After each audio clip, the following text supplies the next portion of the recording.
যেই বেলাল গোসল করতে গেল টুপি খুলে না, রহমতের নবীর সুন্নত যেন আমার থেকে ছুটে না যায়। সেই বেলাল আজান দিতেছিল, হাইয়া আলাস সালাহ, কানের মধ্যে আওয়াজ আসছে নবী নাই, আজান বাদ। নবী যদি না থাকে কার জন্য আজান দিব? বেলাল দৌড়ায় আমার নবীকে দেখার জন্য, নারী মহিলা দৌড়াচ্ছে রসুলকে দেখার জন্য। বেঈমান বাধাগ্রস্ত করে, ও মা তুমি দৌড়াও কেন? যুদ্ধের ময়দানে তোমার স্বামী নাই, সন্তান নাই, বলো ওগুলোর কথা পরে বলো, আগে বলো রহমতের নবীর কি হালত। খবর হয়ে গেছে রসুল নাই। সেই অবস্থায় পার্শ্বে হযরত আলী,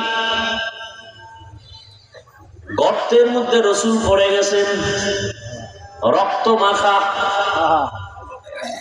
হযরত আলী রসুলের কলিজার টুকরা সাহাবী, 7 বছর বয়সে রসুলের হাতে হাত লাগায় কালেমা পড়েছেন। কয় বছর? রসুলের চাচাতো ভাই এখন সাহাবী, কিছুদিন পরে হবেন জামাতা। রহমতের নবী কোথাও যদি যেতেন, হযরত আলীকে রেখে যেতেন। আমানতের কোনো মাল থাকলে আলীর কাছে জমা রাখতেন, আর বলতেন অমুকের মাল চাইলে দিয়ে দিও। রহমতের নবী হযরত আলীকে কলিজা ভরে দোয়া করেছিলেন, আনা দারুল হিকমা ওয়া আলিয়ুন বাবুহা, আমি মুহাম্মদ হিকমত ও ইলমের ঘর, আর ওই ইলম ও হিকমতের ঘরের দরওয়াজা আমার আলী।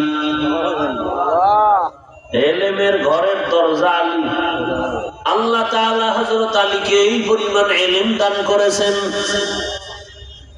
হযরত আলী শুকর আদায় করে বলেন, রাজিনা কিসমাতাল জাব্বার ফিনা লানা ইলমুন ওয়ালিল আ'দাই মালু ফাইন্নাল মা লা ইয়াফনি আন করিবি ওয়া ইন্নাল ইলমা বাকিন লা ইয়াজালু ইলমেরা ইজাজু করদান বেহিসাব খলকেরা দাদান জবাবে বাসওয়াব।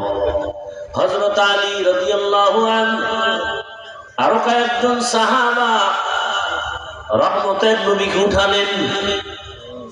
রহমতের নবীকে উঠাইয়া উহুদ পাহাড়ের দিকে নিয়ে গেলেন।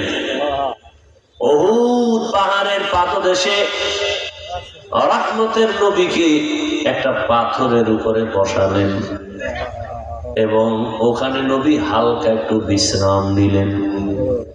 নবী ওখানে হালকা একটু স্বস্তির নিঃশ্বাস ফেলে কয়, উহুদের মাঠের কি হাল, আর বলে যুদ্ধ বন্ধ। আমার সাহাবারা যারা শহীদ হয়েছে তাদেরকে বিনা গোসলে কবর দিয়া দাও, তাড়াতাড়ি জানাজা পড়াও, গোসল ছাড়া তাদের কবরে রেখে দাও। রহমতের নবীর ঘোষণা হলো, উহুদের ময়দানে সব সাহাবা যারা শহীদ, এদের লাশগুলো ধরে ধরে ধরে ধরে ওই জামা কাপড়ে রক্ত লাগানো অবস্থায় জানাজা পড়ে কবরে রাখে।